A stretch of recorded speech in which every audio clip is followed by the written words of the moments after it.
Hello, women who want to write. I see you out there. You have a big job, you have kids, you have a big job and kids, you're holding the world together. Or maybe things have been rough and you're just barely managing to hang on to piece of life together. But in the back of your mind is this nagging thought, I want to write. Hi, I'm Lisa Jones. I am the author of this award winning memoir, and I've been teaching creative writing to small groups of women for 11 years. In this video, I'm going to give you 3 writing tips. And what the heck? Why don't I just tell you what they are right now? First of all, be willing to write badly and honestly. That's simple, but not necessarily easy. More on that later in the video. Secondly, instead of writing your conclusions about things, write through your senses. How did it smell, taste, touch, sound, and look? There's scientific reasons that really works. And the third tip is actually get your butt in the chair and write, because writing is a move towards freedom. So let me tell you more about all of that. The first thing I urge my students to do in my classes is drop it all you lawyers, all you PR people, all you women who've had a really rough go lately, all you women holding it all together. Let yourself be bad at something. Be bad at writing.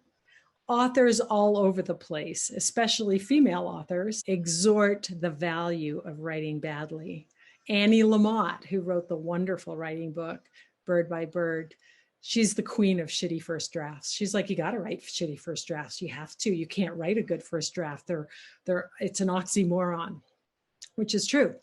Sometimes you just have to barf the material out and later you cut it into pieces you can use. Jennifer Egan, who won the Pulitzer Prize for her novel A Visit from the Goon Squad, always says, write badly. If you're going to write regularly, you have to write badly. And it's right behind the bad writing that the good writing appears. So all you honor students, it is a big deal to let yourself write badly, but it is necessary. As much as we fear writing badly, we fear more writing honestly, because we fear writing that our lives are maybe not the perfect thing that they appear to be on the surface. We've been socialized since the get-go as Western women to be like, hi, everything's awesome. So good. I'm so fine. It's just wonderful right now. There's another thing you can let go of if you want to write well. And that goes for personal essayists and memoirists who are writing nonfiction, as well as folks who are just journaling in order to heal themselves, and fiction writers who put their own stuff into their characters and let them work it out.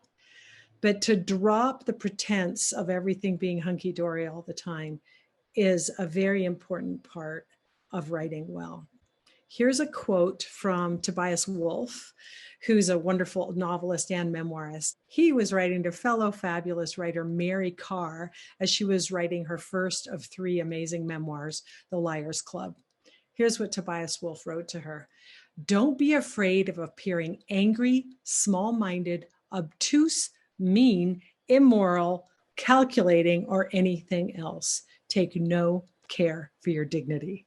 Now that it's such good advice for good writing. Mary Karr, if you've read her memoirs, you know she does not take any care for her dignity. And that's why her memoirs are so compulsively readable. It's why they help us feel less alone with our shadow side. They're really a hand being held out of the darkness because she did not take any care for her dignity.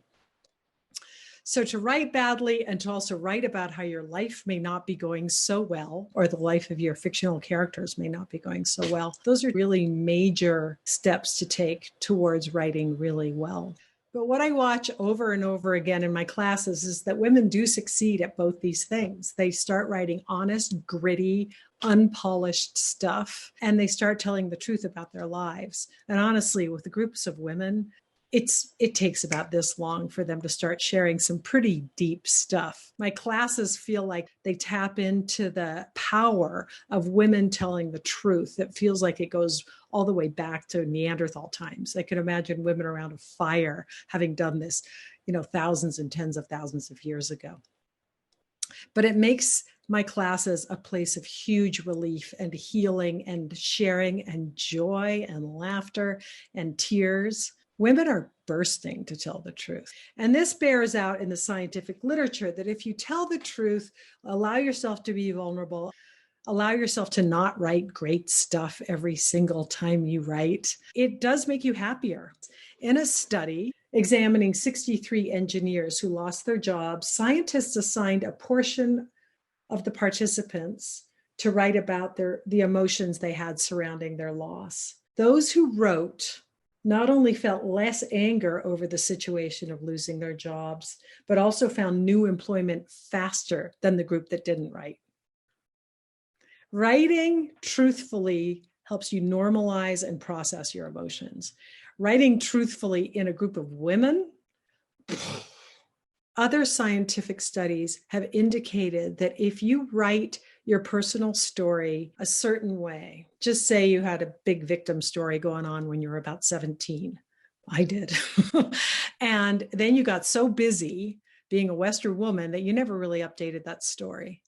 But just say when you were 42, you went to a writing class and were invited to write that story. And maybe you changed the language a little. Maybe you changed the framing a little.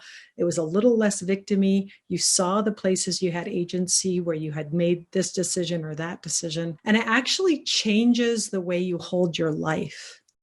And it can increase happiness enormously. Language is almost alchemical in its power. It's almost as if we're goddesses up here casting spells on our own lives. We are our stories about ourselves, and we can tell that story in a number of different ways. And some are more supportive to our well-being than others. So back to writing tips. Write badly, i.e. write honestly, because then some really gorgeous truth comes out and that heals you. My second tip is this. Instead of writing conclusive, amazing, brilliant stuff that comes out of the top of your head, write, what did it smell like? What did it sound like? What did it look like? What did it taste like? And what did it feel like to your touch? Because the sense processing areas of our brain are in the back of our head, down low, next to the emotional processing centers. So instead of writing about how kind your grandmother was in a general way, if you write about the smells of the things she cooked you, it will stimulate your sense processing centers, your smell processing centers in particular, and those will spark up so much that some of those sparks might hit your emotional processing center. The next thing you know, your readers are crying. We're animals. We are not brains in jars.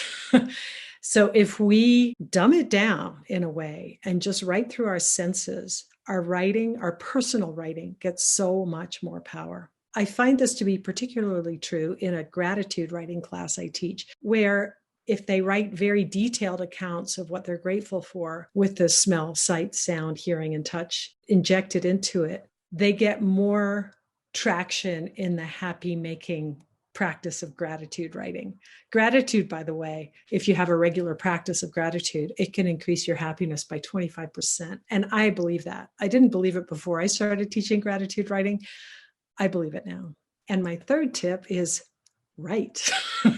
Put your butt in the chair and write something. Send it to your best friend, show it to your spouse, share it with your kids. Thinking about writing, talking about writing is not the same thing as writing. Writing is writing. So I invite you to a series of free classes and resources I have. I hope you enjoy the writing exercises, and I hope you start getting happier and clearer about your life as a result of this magical practice. This is Lisa Jones. Hope to see you again. Have fun.